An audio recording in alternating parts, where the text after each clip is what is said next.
Era o medo de quem foi arrancado do seu chão, medo de não resistir à travessia por mar e terra, medo dos castigos, dos trabalhos, do sol escaldante, dos espíritos daquela gente, medo de andar, medo de desagradar, medo de existir, medo de que não gostassem de você, do que fazia, que não gostassem do seu cheiro, do seu cabelo, de sua cor, que não gostassem de seus filhos, das cantigas, da nossa irmandade. Aonde quer que fôssemos, encontrávamos um parente. Nunca estávamos sós. Quando não éramos parentes, nos fazíamos parentes. Foi a nossa valência poder se adaptar, poder construir essa irmandade, mesmo sendo alvos da vigilância dos que queriam nos enfraquecer. E aí, meu povo, como é que vocês estão? Eu sou o Matheus, esse é o canal Vício de Livro. E se tá chegando aqui por agora, não se esquece, já vai deixando aí o seu joinha, já vai se inscrevendo aqui no canal, porque assim você me ajuda na divulgação. E essa é a segunda vez que eu tô tentando gravar essa resenha e eu espero do fundo do coração que dessa vez dê certo. Para começar, hoje nem é dia de postagem aqui no canal, mas eu resolvi aparecer por dois motivos. O primeiro deles é que tinha tempo que eu não aparecia aqui, não é mesmo? Faz um tempinho que eu já não postava, e aí pra vocês não pensarem que eu abandonei o canal, eu resolvi reaparecer. E eu tava me segurando até rolar a discussão com a galera do clube de leitura do qual eu faço parte, que é o clube de leitura Vício de Livro. Então a gente se reuniu e conseguimos discutir pontos assim muito relevantes da obra. E aí depois dessa discussão, obviamente, eu fiquei com ainda mais vontade de falar sobre esse livro pra vocês. Pra quem ainda não sabia, o canal tem um recém-formado clube de leitura e Torto Arado marcou então a nossa primeira leitura coletiva. Ou seja, a gente começou de fato muito bem. Bom, eu não sei muito bem como estruturar uma resenha desse livro, eu até fiz um roteiro, tô aqui olhando pra ele, mas é o seguinte, toda vez que eu pego pra pensar nesse livro, né, pra poder comentar ele com alguém, eu sempre me dou conta de que é de fato um livro que traz assim muitas possibilidades e muitos pontos de discussão. Então eu vou tentar resumir a história pra só depois ir adentrando no universo temático que essa obra aqui apresenta. Em Torto Arado, o livro escrito pelo baiano Itamar Vieira Júnior, somos apresentados a duas irmãs, a Bibiana e a Belonísia. Elas vivem numa região rural, no sertão baiano, na região conhecida como Chapada Diamantina. Somos apresentados a essas duas personagens quando elas ainda são duas crianças. Então lá no começo da narrativa acontece um evento, na verdade uma tragédia que vai marcar a vida delas duas assim de forma muito brutal. E isso não é nem um spoiler, tá? É uma coisa que acontece assim logo nas primeiras páginas do livro e vai aí se perpetuar até o final. Então na verdade o livro ele vai acompanhar os fatos que se sucedem a essa tragédia e a gente vai percebendo como a vida dessas duas irmãs vão se aproximando e se distanciando em diversos momentos. Então a gente vai acompanhar um emaranhado de grandes eventos, tendo como aí protagonistas a Bibiana e a Belonísia. Bom, já seria interessante acompanhar esse enredo por si só,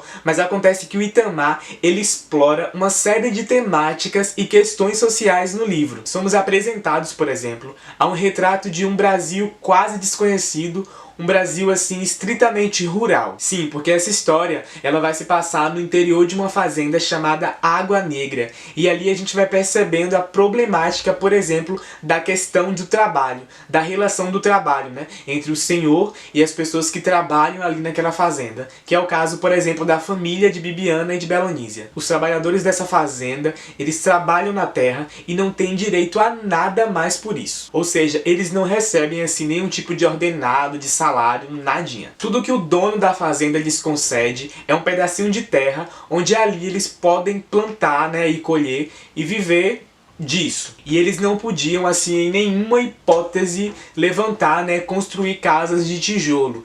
E por esse motivo eles viviam em casas de taipa, aquelas casas de reboco. E isso, assim, escancara o fato de que, na verdade, eles estão ali apenas para trabalhar. Na verdade, até esse pedacinho de terra que esse senhor, que esse coronel lhes concede, na verdade, não é deles. Então, por esse motivo, eles não podem construir nenhuma construção, nenhuma casa, né? Apenas habitar em condições, assim, muito Enfim, o Itamar, o autor, muito sabiamente, ele não data a história de modo que o tempo ele fica ali suspenso em todo o enredo. Eu digo muito sabiamente porque as questões sociais que estão ali imbricadas naquele enredo, elas persistem em existir ainda no Brasil de hoje, né? Ainda no Brasil atual. É, gente, complicado. Então a história, ao mesmo tempo que pode ser um retrato de um Brasil colônia, ou de um Brasil da década de 60 e 70 do século passado, pode muito bem ser retrato do Brasil atual. Perceber isso é uma grande... É uma narrativa bastante corajosa, porque o autor, o Itamar, ele não tem medo de expor, por exemplo, uma questão assim muito problemática, que é a questão do trabalho.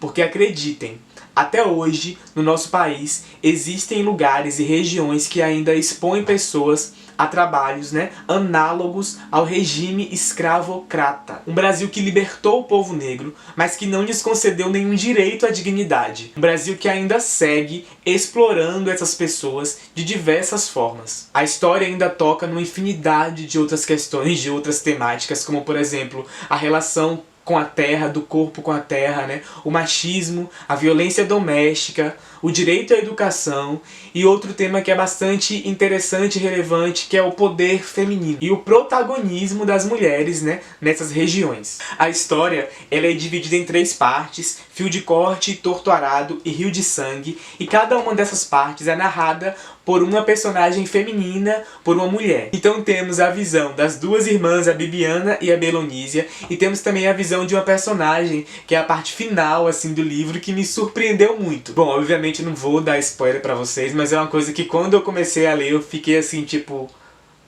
É um final muito surpreendente, porque essa personagem que vai narrar essa parte final é uma personagem assim... Ó, então eu digo que estamos diante de um enorme, de um gigante livro contemporâneo. Um livro que não deve, em nenhuma hipótese, ser taxado, né, e classificado de regionalista, porque como o próprio autor fala, numa das muitas entrevistas que eu assisti com ele, que o termo regionalista, ele por si só é problemático. E se a gente for pensar, de fato é problemático, né, gente? Porque o regional, o regionalista, ele supõe uma noção de centro. E trazendo para nossa realidade, a realidade da literatura brasileira, a gente sabe que por muito tempo esse centro foi o Rio de Janeiro e São Paulo. Então o Itamar, o autor, ele fala que a literatura dele não é uma literatura regional, porque ele escreve a partir do centro dele mesmo, ele escreve a partir de sua própria realidade. E cá pra nós isso é muito bonito, né? Dá um orgulho de ser baiano, de ser nordestino, sabe? Então, como eu acho que vocês perceberam, é um livro que mexeu muito comigo, e eu tenho certeza que vai continuar mexendo. Eu acho, inclusive,